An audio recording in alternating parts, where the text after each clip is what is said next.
Alright, what's up guys? VV back with another video. And in today's video, guys, got a little bit of an update style video. We're going to be talking about quite a few topics. We're going to be talking about a update coming out from from Bandai. Bandai's next plan for the One Piece card game, the English version. We're going to talk a little bit about that. Then we're going to go over and talk about a tier list from the East that came out about 5 days ago at the time of me recording this video. And then we're going to talk a little bit about the meta, what's going on right now, some really cool stuff. Whoops, should have been on this screen. And then a little bit of a market watch. This will not be my market watch video for the month. I've already done the March one, but I do need to do at least a quick little market watch talking about some of the things to look out for with OP06, right? Because it just released over here in the West. Okay, so let's just go ahead and dive into this, guys. First up is the One Piece card game, Bandai's next plan for the English version, presenting the latest news and producer Q&A on One Piece card game for the English version on March 29th. Okay, so as you can see down here at the bottom right, guys, it is 3/17. It's March 17th at the time we're recording this video, and they got a Q&A lined up for us. They want to talk to us about what's going on. I really, really hope, and by the way, you'll be able to click on this link here and go to the YouTube, and we're on the official Bandai, English One Piece card game website. I'm really hoping, guys, that they say in here, or at least mention for people like me, for players like me, that they're going to start catching us up with the East. I really hope that is the direction they're going forward with, because, Dragon Ball Fusion is now caught up, if I'm not mistaken, or they restarted, so everyone's on the same clock. Everyone's on the same clock in that game, right? Same thing with Digimon, they're catching up. Man, it'd be nice if we're next. Okay, so that real quick. So that's some big news coming out there. We'll have to see. I don't know what the news is, right? But I'm really hoping they mention that. Okay, next up, Ultra Deck, The Three Brothers. This is coming out April 19th. So literally a month away from now, this is out. Okay, Zoro and Sanji just came out this weekend. Ultimate Deck, or Ultra Deck, whatever, The Three Brothers. This will be... There are three incredibly powerful leaders, guys. This is like when the Ultra Deck came out for the three captains, all the red purple stuff. So this is something you're definitely going to want to keep your eye on. April 19th, mark that in your calendar. We got more boosters. EB, the EB01 set, May 2024. There's no exact date just yet, but that's going to be in May. And then OP07 will be June. Of course, that's going to be 3 months away because we just started OP06. Okay. So that's it for the actual updates on products coming out and things to look forward to from Bandai. Now, next up, we have a tier list from over in the East. I will link this down in the comments section below, like the link to this video if you want to watch it. It's in Japanese, but translate to English real quick. Summary of environmental leaders, that probably means meta, after Sakazuki ban. So this person here, who has 10,000 subscribers and does like tons and tons of content on One Piece, check out all their stuff on here. They do a lot of gameplay videos and stuff like that, showing all the new leaders and all kinds of stuff like that. They put out a video. Whoops, let me go back. Let me pause it. There we go. They put out a video showing their predicted tier list. Again, this is just what these people think will be, or this person, whoever it is that runs the channel, they think this will be the tier list once OP07 hits and Sakazuki is banned as well. Now, real quick, the way that it worked out in the East is they do have Sakazuki for another half a month, for another 15 days. April 1st, it goes away for them, even though they're already in OP07. So just to give a heads up. Okay, so we're just going to run through this list real quick, and y'all tell me what y'all think about this in the comment section below. I'll probably do a tier list at some point. I do think that's something a lot of people like to look at, so I might do that in the future, but I'm just going to run through it real quick and give you guys my opinions on it. Okay, starting off at the very top here, Enel, no surprise. If Sakazuki's not in the meta, I can imagine Enel being very powerful. Black Yellow Luffy, I'm surprised. I actually thought this would be down one. I'll talk about it in a second. Bonnie, this is the new green leader. One of the most insanely powerful leader effects I've ever seen printed on a card, where you just pay one. Whenever your opponent attacks, you can tap down one of their characters or leaders. No restriction. No cost restriction. It could be a character or a leader, but your opponent does have to attack, and you do have to pay one on their turn. Red Purple Law, this is not a surprise to me. I have been talking about this deck ad nauseum. I think it is incredible. No surprise here. Black Lucci and Black Gecko, these kind of... this is OP07 Lucci, by the way, for those who don't know, and OP06 Gecko Moria.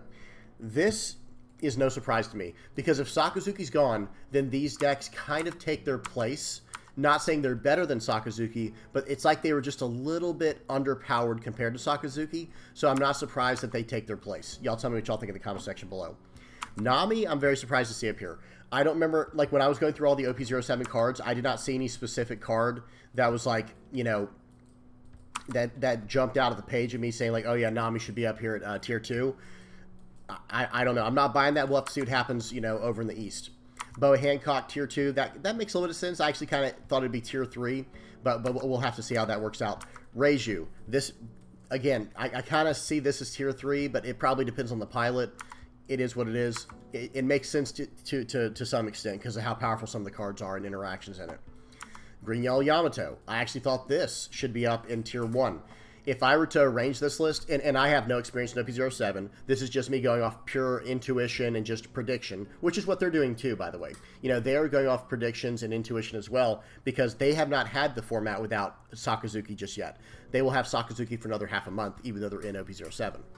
I would personally swap Luffy and Yamato. I just think it's better. I think Luffy is extremely powerful when it hits everything it needs to, but I don't think it's as consistent as Yamato.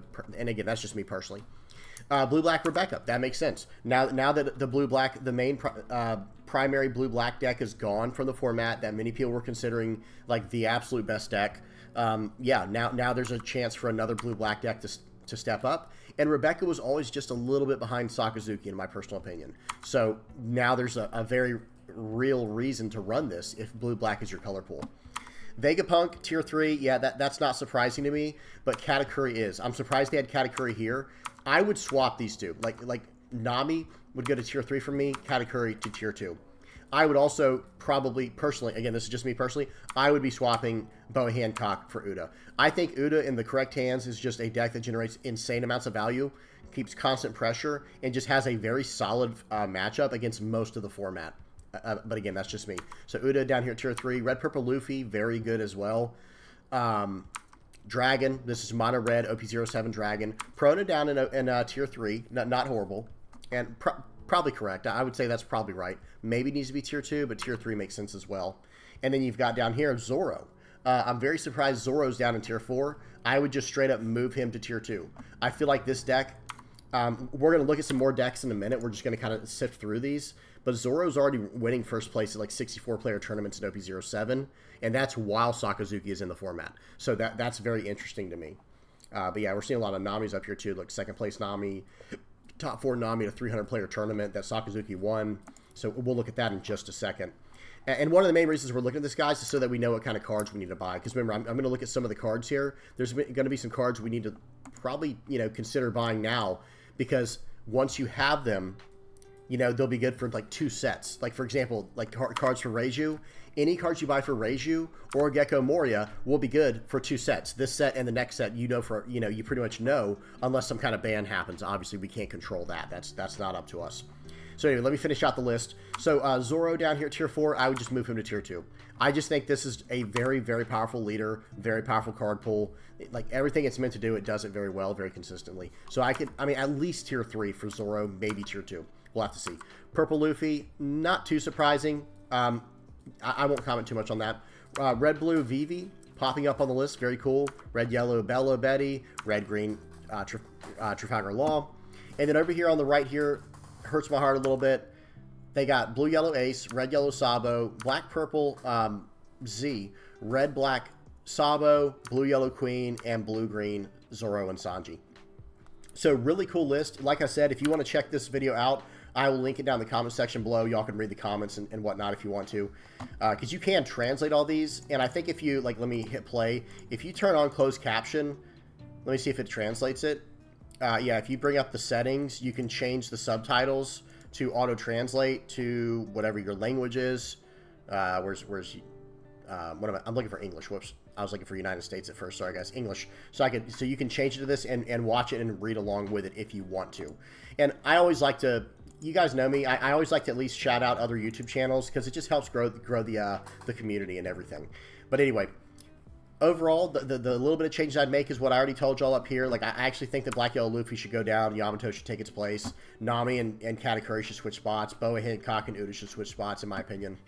And again, that's all subject to change. We'll have to see how things go in the future. I wouldn't even be surprised if Red Purple Luffy should be up here at tier 2, and Zoro should be at tier 2, in my opinion.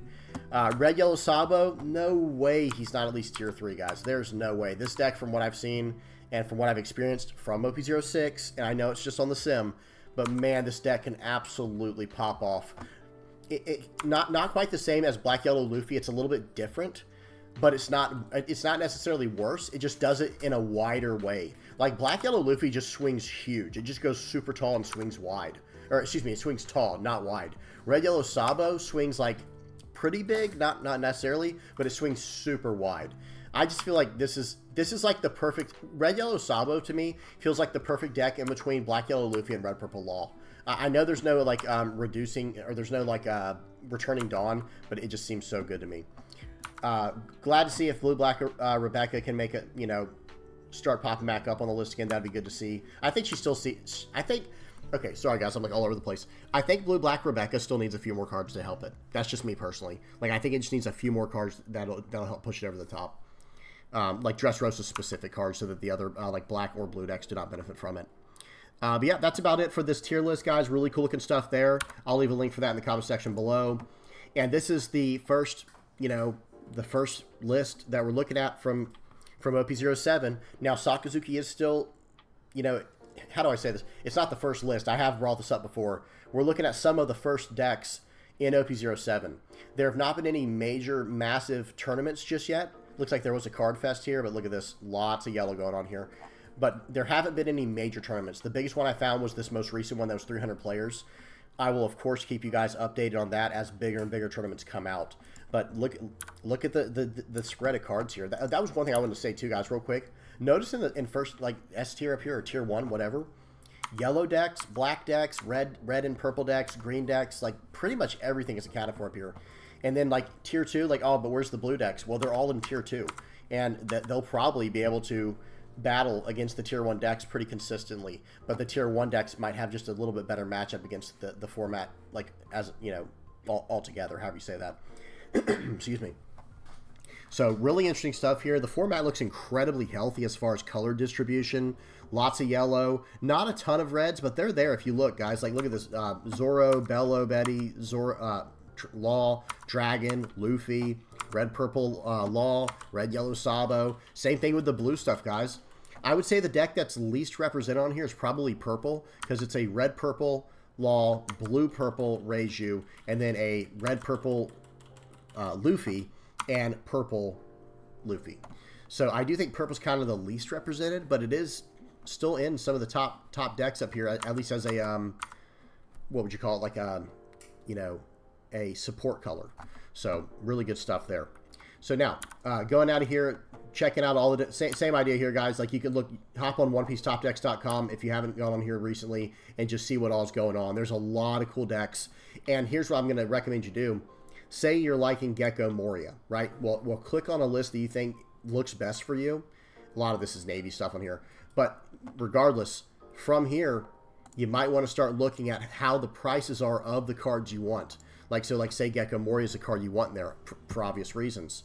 Okay, right now it's $25, right? That's the average price here. And look at this. You know, don't ever mind with the pre-sale prices. Those are always jacked up and ridiculous.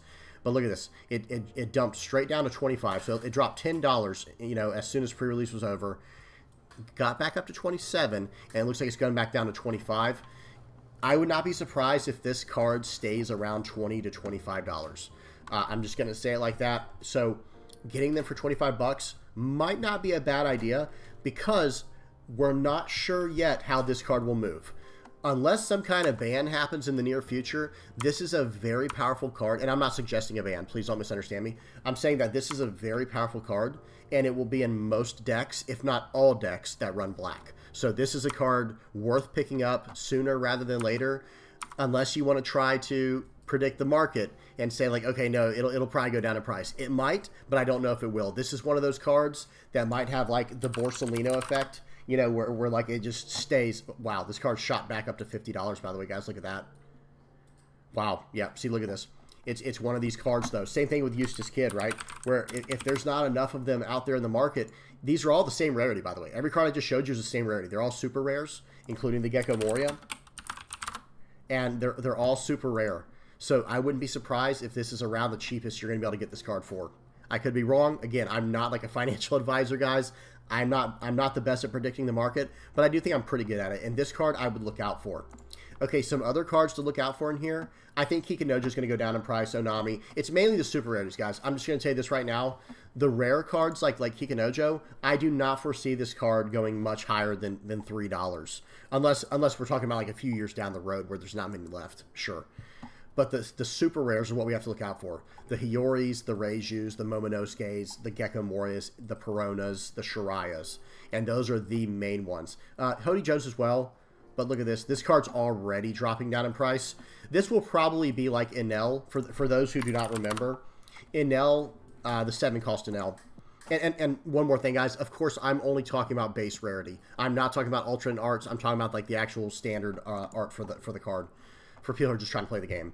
So, like, for example, when you go to an L, okay, look, oh, wow, it was 18 bucks when it first started, dumped immediately overnight down to $2 and stayed there, right around $2 to $3. And long story short, I do think that Hody Jones will probably be this set's NL or something equivalent. We'll have to see. Like, some of these prices are still like $10, but I'm not sure. It's hard to say. Maybe it'll sit at $10, but I couldn't see this one going up much more than $10. Now, Gecko Moria, I do see staying around 25. That will not surprise me. Momonosuke will probably stay around $3 to $4. I don't think this will be huge, at least not for a while. Maybe someone will figure out a deck that just breaks the card in the future. But currently, $4 for this already. It'll probably stay there, if not go cheaper. Now, the 3 big ones to look out for that you just got to watch the market on, or you got to take a gamble, and that is Reiju, Hiyori, and Perona. I think Perona will basically be the Sanji of this set as far as sales go, and I'm talking about the OP04 Sanji, I think it was. Let me see. Here it is. Yeah, OP04. This card, like when you look at the sales history of it, okay, yeah, it was extremely expensive at release. Then it jumped down to $4, jumped down to $3, then jumped up when they figured out how good the card was, and then it kind of stabilized at $8. I don't think the Perona card here, or Hiyori, or Reiju for that matter, I don't think they're going to do that little nosedive downward with their prices. I think they're basically going to sit to, probably close to where they're at. Like Hiyori might stabilize around $10. We'll have to see. Reiju probably around 15, and Perona probably around 8. If I had to guess, it's hard to say because Reiju isn't. It's like Gecko Moria to the extent that like you have to have this if you're running any kind of like red purple decks. If you're running any kind of like purple blue, the Reiju deck, you just kind of have to have it, and it's a very powerful effect that. It's another one of those cards where it's like, unless this card is banned in the future, this card will never not be a good card. It will always be a good card. Same idea with Hiyori. Any deck that runs yellow in the future will probably run this card as a 4 of. So I can see this card staying around $15. It might not. Again, I don't have any way of knowing. And if you look at, notice the trajectory of this little pattern here. It has dipped down, but the lowest dip that it has seen is the $14 it's at. So who knows? Maybe this will stay around $10 once it stabilizes. But it's one of those things, if you want to sit and watch the market for a while to see how it's trending, that's probably the smartest way to do it. And that's what I recommend people do, is you watch the market, and in the first 2 weeks, you should at least have an idea of what you want to do. For example, if after 2 weeks, Gecko Moria goes up to 27, and then 29, and then 30, okay, you need to buy it now before it gets up to 40, 50, who knows where it'll stop. It might end up being like the next Borsalino.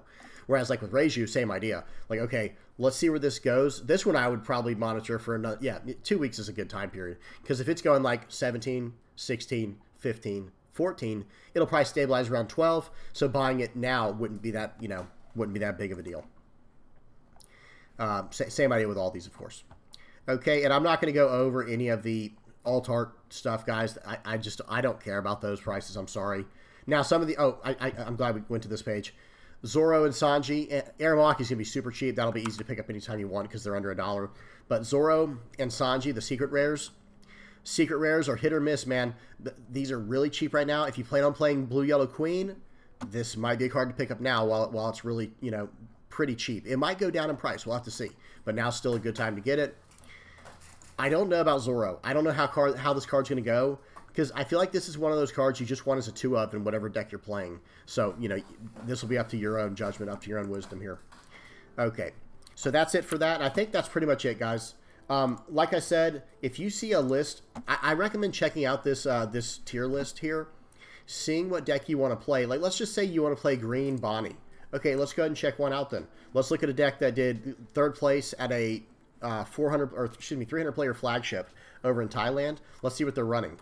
Okay, so what you would do here is like, okay, I already have my X-Drakes, my Bonnies, my Rosinantes, and this, that, and the other. Oh, look, they run 2 Zoros. So if I want to make this deck, I'm going to be clicking on this, and I'm going to be watching this card like a hawk to see what's going on with the price, to see if it's going to keep going down or see if it starts going up. You see?